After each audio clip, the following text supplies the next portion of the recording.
Pada kita semuanya, utamanya kepada para ulama agar disebarkan, diingatkan, dipahamkan pada kita semuanya bahwa kita ini memang beragam.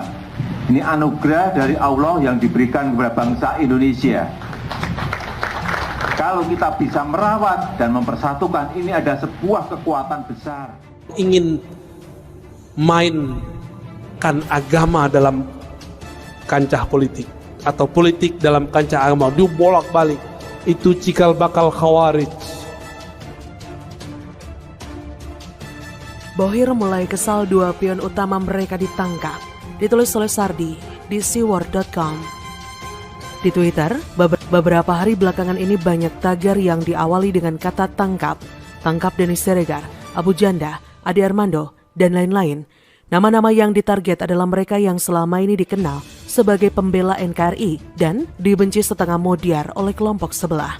Belakangan ini tagarnya cukup lumayan dan berulang, kadang bergiliran. Nama-nama di atas saya yakin sudah memikirkan dampak dan konsekuensinya saat memutuskan melawan kelompok sebelah lewat narasi media sosial. Saya yakin ancaman dan sumpah serapah sudah mereka terima dalam jumlah yang tak terhitung lagi. Ini sebenarnya adalah perlawanan balik dari kelompok sebelah. Lebih tepatnya disebut balas dendam karena junjungan mereka yaitu Imam Jumbo dan si preman sedang ditahan. Mereka menggaungkan narasi kenapa junjungan mereka yang katanya ulama itu diproses dengan cepat, sedangkan Denis Siregar, DKK, lambat ditangani kasusnya.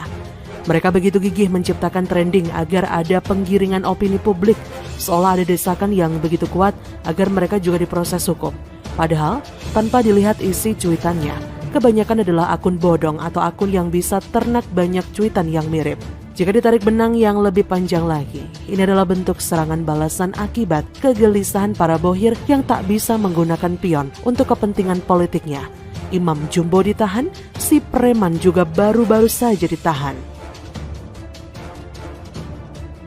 Yang menjadikan pilihan politik sebagai status keimanan. Siapa dulu yang mengkafirkan Sayyidina Ali? Khawarij. Cuma karena pilihan politik, beliau menerima hasil diplomasi.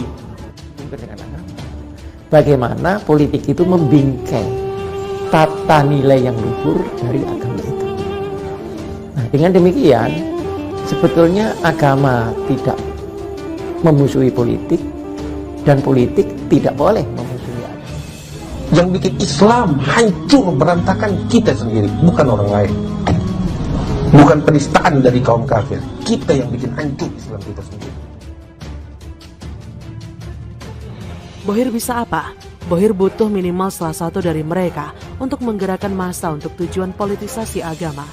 Tanpa pemimpin, massa sebanyak apapun percuma, bakalan kocar-kacir.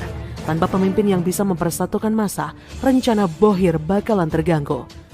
Tahun 2002 dianggap sebagai tahun pemanasan menuju tahun 2024. Tahun 2023 suhu semakin memanas. Banyak yang sudah mulai ambil ancang-ancang di tahun ini. Bohir pun tidak mau ketinggalan. Mereka memiliki anak emas yang mau diorbitkan sebagai penguasa agar kepentingannya aman tanpa terusik. Mereka rencananya akan tetap menggunakan agama untuk mengacak-ngacak politik.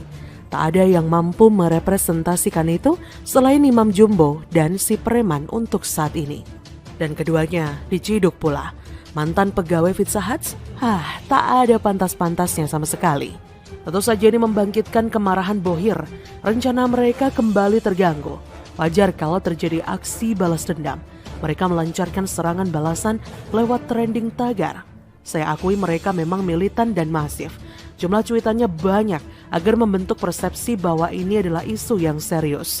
Nama-nama yang ditarget kebetulan dianggap sebagai buzzer pendukung pemerintah. Kalau buzzer para bohir sudah dikandangkan, maka pembalasan paling masuk akal adalah dengan mengandangkan balik para pembela pemerintah. Masuk akal kan? Para bohir ini jelas adalah pembenci pemerintah yang kebelet berkuasa tapi kalah terus, atau yang kepentingannya terusik. Mereka memang bekerja di balik layar, mereka itu tidak bego melumuri tangannya dengan kotoran. Biarlah itu jadi kerjaan kelompok sebelah, yang penting ada sponsor. Dari luar, memang isunya adalah soal agama, soal kriminalisasi ulama. Tapi aslinya adalah perang opini politik dengan memanfaatkan media sosial untuk menggiring opini. Namanya opini bisa benar bisa salah, tergantung bagaimana orang menyikapi. Tapi mereka sangat gigih, tujuannya untuk membenarkan apa yang salah. Sesuatu yang tidak benar akan terbentuk kesan benar jika terus diulang-ulang. Makanya, sekarang ini ramai isu pemerintahan zalim, hukum tajam ke kelompok sebelah tapi tumpul ke pembela pemerintah, kriminalisasi ulama, dan lain-lain. Jika ditelusuri lebih dalam, tudingan itu tentu saja tidak masuk akal. Tapi karena mereka gigih menciptakan opini dan persepsi secara berulang-ulang, lambat laun dianggap sebagai sebuah kebenaran.